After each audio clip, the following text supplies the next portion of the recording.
নবী সাল্লাল্লাহু আলাইহি ওয়াসাল্লামের জন্মের আগেই তার বাবা চলে যান, ইতিম মুহাম্মদ সাল্লাল্লাহু আলাইহি ওয়াসাল্লাম। তার মা আমিনা 6 বছর বয়সে ইন্তেকাল করেন। সিচুয়েশন বুঝতে পারছেন? 6 বছর একটা বাচ্চার বাবাও নাই মাও নাই। তার দাদা আব্দুল মুত্তালিব তাকে সাথে রাখেন, খুব আদর করেন, খুব মহব্বত করেন, যেখানে যান সাথে করে নিয়ে যান। তিনি নেতা মানুষ, তার পাশের চেয়ারে তাকে বসতে দেন, বলেন আমার এই নাতি একদিন সাইয়্যেদ হবে, নেতা হবে, এই কথা বলেন। তিনি ইন্তেকাল করলেন 8 বছর বয়স। তারপরে দায়িত্ব পেলেন চাচা আবু তালেব। নাম কি? এই 8 বছর বয়স থেকে নিয়ে নবী সাল্লাল্লাহু আলাইহি ওয়াসাল্লাম নবী হয়েছেন 40 বছর বয়সে, আর মক্কায় ছিলেন 13 বছর, প্রায় 53 বছর। প্রায় 53 বছর পর্যন্ত, 8 থেকে 53 বছর পর্যন্ত এই যে লম্বা সময় চাচা আবু তালেব নবী সাল্লাল্লাহু আলাইহি ওয়াসাল্লামকে পাহাড়ের মতো প্রোটেক্ট করেছেন, পাহাড়ের মতো। পাহাড়ের পিছনে আপনি দাঁড়ালে কি বাতাস লাগবে? এভাবে তিনি প্রোটেক্ট করেছেন নবী সাল্লাল্লাহু আলাইহি ওয়াসাল্লামকে।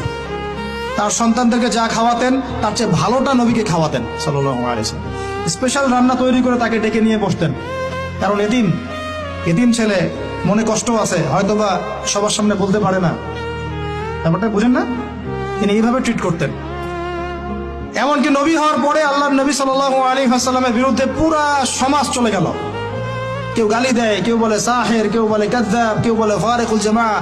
মানুষ গালিগালাজ শুরু করলো, নিন্দা গীবত তহমত শুরু করলো, অর্থনৈতিক বয়কট শুরু করলো, সামাজিকভাবে বয়কট করা শুরু করলো। এমন কোনো অত্যাচার নাই যা নবী সাল্লাল্লাহু আলাইহি ওয়াসাল্লামকে করা হয় নাই। বুঝতে পারছেন কথা? এইরকম একটা সিচুয়েশনেও চাচা আবু তালেব তিনি বলছেন, তারা তোমার দিকে আসতে পারবে না দলে দলে যতদিন আমি আবু তালেব দাফন হচ্ছি না মাটির তলে। কথা বুঝতে পারছেন?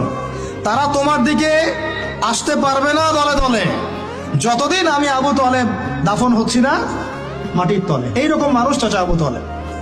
মানে আমরা যারা এখানে উপস্থিত আছি, বাংলাদেশে 16 কোটি মুসলমান, সারা বিশ্বের যে এত কোটি মুসলমান, তার মধ্যে বেশিরভাগ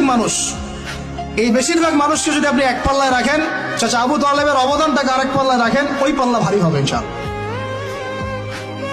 কিন্তু শেষ পর্যন্ত চাচা আবু তালেব কালিমা লা ইলাহা ইল্লাল্লাহ করতে পারলেন না। কথা কি বুঝতে পারতেছেন ভাই? নবী সাল্লাল্লাহু আলাইহি ওয়াসাল্লাম বারবার বলতেছেন, চাচা খালি একটাবার কালিমা পড়েন, আমি আল্লাহর কাছে আপনার জন্য সুপারিশ করব, আমি আপনাকে জান্নাতে নিয়ে যাব, চাচা খালি একটাবার সাক্ষ্য দেন, শাহাদা দেন। হলো না। হাদিসের মধ্যে আসছে চাচা আবু তালেবকে জাহান্নামের সবচেয়ে উঁচু স্থানে রাখা হবে